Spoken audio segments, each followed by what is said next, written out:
जब भारत में स्थिति ऐसी है, भारत में भीड़तंत्र है, लोकतंत्र है नहीं, तो भीड़ दिखाओ ना अपनी। जब तक भीड़ नहीं दिखाएंगे परिवर्तन नहीं आएगा। दूसरा, चीन ने क्या काम किया? दूसरा, उन्होंने भ्रष्टाचार के खिलाफ कठोर कानून बनाया, भ्रष्टाचारियों को फांसी देने का कानून बनाया। चीन में भ्रष्टाचार पे आजीवन कारावास से फांसी तक की सजा होती है। नहीं तो गूगल करिएगा, अभी कुछ दिन पहले चीन के कानून मंत्री को फांसी हुई है, चीन के लॉ मिनिस्टर को फांसी हुई है। और भारत में भी 50% समस्याओं का रूट काज भ्रष्टाचार है। आप प्रॉब्लम की एनालिसिस करिए, उस प्रॉब्लम में वाई वाई करिए, क्यों क्यों क्यों क्यों, अंत में आपको भ्रष्टाचार मिलेगा। उदाहरण के लिए, आपके राजकोट में बांग्लादेशी पहुंच गए कि नहीं? रोहिंग्या पहुंच गए कि नहीं? ये घुसपैठिए 2000 रुपए पे बॉर्डर पे देते हैं, अंदर हो जाते हैं। ऑन रिकॉर्ड कह रहा हूं, इसलिए कह रहा हूं कि 2017 में मैंने पीआईएल फाइल किया था सुप्रीम कोर्ट में, एफिडेविट पे कहा था 5 करोड़ घुसपैठिए आ चुके हैं। अब तो 2023 हो गया, उनकी संख्या बढ़ चुकी है। बॉर्डर पे 2000 रुपए देते हैं, अंदर हो जाते हैं। अंदर आते हैं, 2000 रुपए कॉमन सर्विस सेंटर वाले को देते हैं, आधार बन जाता है। जब एक डॉक्यूमेंट बन गया आधार, फिर 2000 रुपए देते हैं, वो जहां पे राशन कार्ड बनता है, राशन कार्ड बन जाता है। जब 2 डॉक्यूमेंट बन गया, नगर निगम में जाते हैं, 2000 रुपए देते हैं, बर्थ सर्टिफिकेट बन जाता है। जब 3 डॉक्यूमेंट बन गया, 2 से 3000 रुपए देते हैं, आरटीओ ऑफिस में ड्राइविंग लाइसेंस बन जाता है।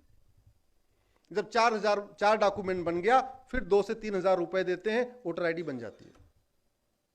12 से 15,000 रुपए में एक बांग्लादेशी रोहिंग्या भारतीय बन जाता है। उसके बाद आप लोगों के टैक्स के पैसे से, आप जो टैक्स देते हैं, उससे 3 लाख रुपए का मकान लेता है वो। पैसा किसका? आपका। 3 लाख रुपए का मकान, लागत कितनी? 15,000। 15,000 में बन गया ना भारतीयों, लागत 15,000, 3 लाख का मकान। हर महीने 5 किलो गेहूं, चावल, दाल, जो मुफ्त वाली योजना है। आयुष्मान कार्ड, इलाज कराएगा। मुफ्त में सिलेंडर, कुछ राज्यों में मुफ्त में बिजली, कुछ राज्यों में मुफ्त में पानी। इतनी बढ़िया स्कीम दुनिया में कहीं नहीं है। दुर्भाग्यवश आज तक हमने घुसपैठ के खिलाफ कठोर कानून ही नहीं बनाया। घुसपैठ पे तूतू में होती है, आरोप प्रत्यारोप होता है, नूरा कुश्ती होती है। फला जगह घुसपैठिया आया, फला जगह घुसपैठिया आया, फला जगह घुसपैठिया आया। लेकिन कभी यह बात नहीं हुई कि भारत के अंदर घुसपैठियों के आजीवन कारावास देने के लिए कानून बनना चाहिए। न कभी यह बात हुई कि ये जो घुसपैठियों की मदद करते हैं, आधार बना के, राशन कार्ड बना के, ड्राइविंग लाइसेंस बना के, वोटर आईडी बना के, इनको भी 20 से 50 साल की सजा मिलनी चाहिए। जो लोग पैसा लेके घुसपैठियों की मदद कर रहे हैं, वो राष्ट्र की सुरक्षा के लिए खतरा पैदा कर रहे हैं कि नहीं? जरा जोर से बोलिए। घुसपैठ हमारे राष्ट्र की सुरक्षा के लिए खतरा है कि नहीं? तो जो घुसपैठियों की मदद कर रहे हैं, वो राष्ट्र की सुरक्षा के सामने खतरा पैदा कर रहे हैं कि नहीं? लेकिन आज तक किसी भी रोहिंग्या घुसपैठी और बांग्लादेशी घुसपैठी पे राष्ट्रीय सुरक्षा कानून नहीं लगाया गया, जो बना हुआ है हमारे देश में। आपने सुना होगा एनएसए, सुना होगा, नेशनल सिक्योरिटी एक्ट, राष्ट्रीय सुरक्षा कानून। उसका नाम ही है राष्ट्रीय सुरक्षा कानून। और उसमें राष्ट्रीय सुरक्षा क्या होती है, राष्ट्रीय सुरक्षा के लिए क्या खतरे, कहीं डिफाइन में नहीं है। यानी सरकारों पे है कि सरकारें जिस चीज को चाहे उसको राष्ट्रीय सुरक्षा के लिए खतरा घोषित करें। किसी भी राज्य सरकार ने घुसपैठ को राष्ट्रीय सुरक्षा के लिए खतरा घोषित नहीं किया। किसी भी राज्य सरकार ने किसी एक भी घुसपैठिए के ऊपर राष्ट्रीय सुरक्षा कानून नहीं लगाया। और दुर्भाग्यवश, चलो बाकी लोग तो नहीं जानते कि राष्ट्रीय सुरक्षा कानून है, कहां लगता है, कैसे लगता है। अरे हमारे अधिवक्ता बंधु तो जानते हैं ना राष्ट्रीय सुरक्षा कानून क्या है। अगर इस देश में 20 लाख अधिवक्ता है, 20 लाख अधिवक्ता मिलके जहां जहां है, जहां कोई घुसपैठिया पकड़ा जाए उसके खिलाफ एफआईआर करा के, वहां पे डीएम से मिलके, कलेक्टर से मिलके, मैं तो राजकोट के अधिवक्ता बंधुओं से कहता हूं, यहां अगर कोई घुसपैठिया पाया जाए, ये डीएम और कलेक्टर के हाथ में होता है।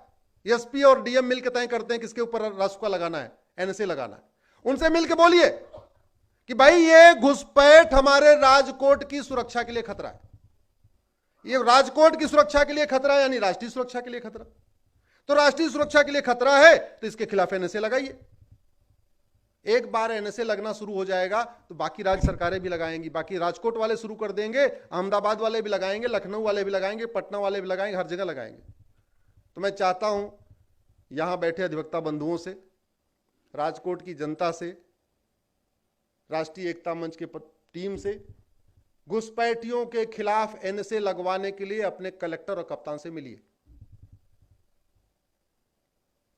कम से कम 1 साल वो जेल में तो रहेगा, एनएसए लग जाएगा, 1 साल तक बेल नहीं होगी, खौफ तो पैदा होगा। और मैं फिर से कह रहा हूं, एक कानून बना दिया जाए कि भारत में घुसपैठ करने पे 20 से 50 साल की सजा होगी अवैध रूप से। दूसरा, जो आदमी घुसपैठियों का आधार बनाएगा, राशन कार्ड बनाएगा, वोटर आईडी बनाएगा, बर्थ सर्टिफिकेट बनाएगा, उसको भी 20 से 50 साल सजा होगी। मैं गारंटी के साथ कहता हूं 80% घुसपैठिए खुद ही भाग जाएंगे, एनआरसी करना ही नहीं पड़ेगा। परमाणु बम हमने बनाया है ना, एटम बम बनाया, कोई चलाने के लिए बनाया है क्या? कोई परमाणु बम चलाने के लिए नहीं बनाया जाता, वो डराने के लिए बनाया जाता है। हमने भी बनाया, चीन ने भी बनाया, जब बना लिया चलाएगा कोई नहीं। कुछ चीजें केवल डराने के लिए होती हैं, वो चलाई नहीं जाती। जैसे ही कानून बनेगा, एक विंडो दे दिया जाए, भाई 3 महीने के अंदर भारत छोड़ के भाग जाओ, 3 महीने बाद मिले 100% प्रॉपर्टी जब्त करेंगे और 20 से 50 साल के अंदर तुम्हें जेल में सड़ा देंगे। मैं गारंटी के साथ कहता हूं, अपने पैसे से खुद ही छोड़ के भाग जाएंगे भारत। उनको ढूंढना भी नहीं पड़ेगा, कुछ नहीं करना पड़ेगा। 80% तो हाँ, जो बहुत नेताओं के खास हो गए हैं, जिनके ऊपर नेताओं की बड़ी कृपा हो गई, हो सकता है वो न जाए, तो उनको पुलिस ढूंढ लेगी। एक बार 80% निकल गए तो 20% तो पुलिस ढूंढ ही लेगी। और अदरवाइज इस देश में एनआरसी सफल नहीं होगी। हमने अगर भ्रष्टाचार के खिलाफ कठोर कानून नहीं बनाया तो एनआरसी सफल नहीं होगी। इसका सीधा सीधा एग्जाम्पल असम है। असम के अभी कुछ दिन पहले जो मुख्यमंत्री थे सर्बानंद सोनोवाल जी, ये पहले पीआईएल वगैरह किया करते थे। उन्होंने पीआईएल किया सुप्रीम कोर्ट में कि असम में बहुत घुसपैठिए आ गए, इनको निकालने का आदेश दिया जाए। सुप्रीम कोर्ट ने ऑर्डर कर दिया, ठीक है भाई, यहां पे ढूंढो, इनको पहचानो। जैसे नेशनल का एनआरसी का तो मतलब नेशनल लेवल पे हो गया, उसी के तरीके से असम में एक शुरुआत हुई कि भाई ठीक है, असम में आप इनको आइडेंटिफाई करो, ढूंढो, इनको पकड़ो। जैसे ही ये कार्यक्रम शुरू हुआ असम में पहचान करने वाला का, घुसपैठियों ने एक पीआईएल फाइल करवाया सुप्रीम कोर्ट में कि नहीं नहीं, ये तो गलत है, ह्यूमन राइट का वायलेशन है, फला है, फला है, फला है। उनकी टैक्टिक थी कैसे भी करके मामला थोड़ा लंबा हो जाए, 1 साल का टाइम मिल जाए। वही हुआ, सुप्रीम कोर्ट में पिटीशन आई, साल भर मैटर खिंच गया। इस बीच उन्होंने 2000 में राशन कार्ड, 2000 में आधार, 2000 में बर्थ सर्टिफिकेट, 5-6 डॉक्यूमेंट बनवा लिए। जब डोर टू डोर रजिस्टर बनने का समय आया, एनआरसी में रजिस्टर बनता है, जब रजिस्टर बनाने कौन जाता है? लेखपाल पटवारी, यही लोग जाते। उन्होंने वहां 2-2 हजार रुपए फिर पकड़ा दिया। वो इतने बड़े चालाक, उन्होंने सोचा कि अगर असम के लोगों का भी नाम रजिस्टर में एंट्री करूंगा और घुसपैठियों का भी नाम एंट्री कर दूंगा तो असम की जनसंख्या 40-45 लाख बढ़ जाएगी, फिर हम पकड़े जाएंगे। वो क्या करते थे, दिन भर में जितने घुसपैठियों का नाम जोड़ते थे, असम के उतने लोगों का नाम निकाल देते थे। तो जब रजिस्टर बना तो असम घुसपैठिए भारतीय बन गए और भारत के लोग घुसपैठिए हो गए।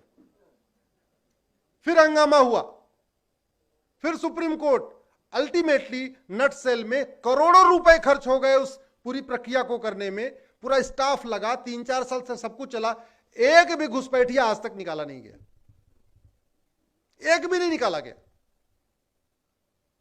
अगर हमने घुसपैठ के खिलाफ, भ्रष्टाचार खिलाफ कठोर कानून बना दिया होता तो मुझे लगता है घुसपैठिए आते भी नहीं, और अगर आ भी जाते तो किसी की हिम्मत नहीं पड़ती कि उनकी मदद करता। वास्तव में सबसे बड़ा देशद्रोह तो यही है, और इसका इलाज चीन ने 1950 में कर दिया। चीन में 1950 में उसने फांसी देने का कानून बना दिया। पहला काम किया, विदेशियों का नामो निशान मिटाया। दूसरा काम किया, भ्रष्टाचार खिलाफ फांसी देने कानून बनाया। तीसरा उसने काम किया, जनसंख्या नियंत्रण कानून बनाया 1950 में।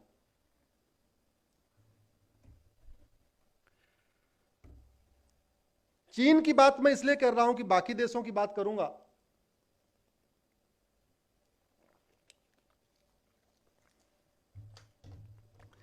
तो कहेंगे बाकी देश तो छोटे छोटे हैं।